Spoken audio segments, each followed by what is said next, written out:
Jackie was taken down to the station for processing, where she immediately lawyered up. She couldn't be seen by a judge until Wednesday. She had 4 charges being brought against her, and on top of that a judge had immediately granted Issac's request for custody.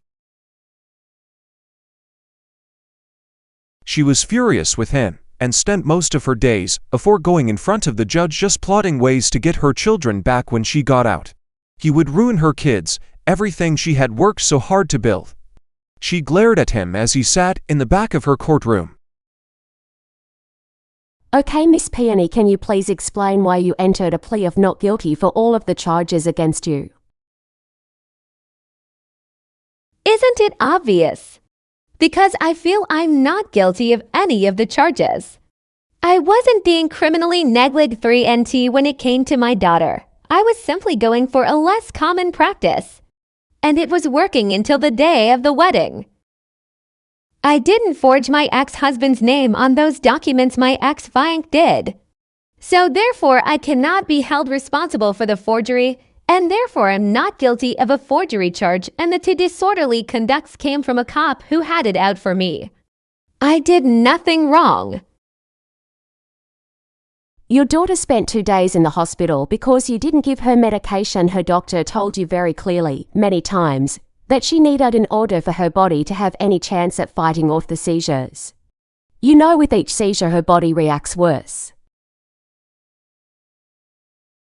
You are lucky she survived and pulled through with all of the brain function she had before her seizure.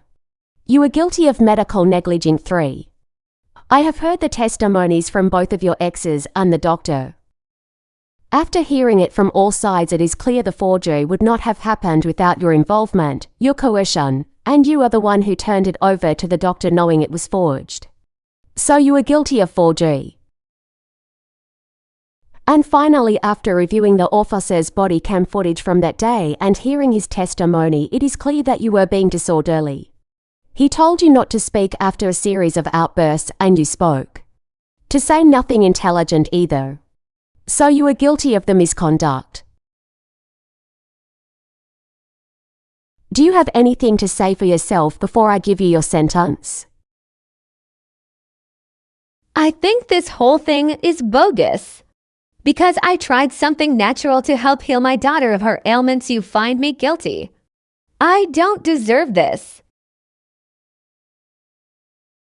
I wish you had chosen to say nothing.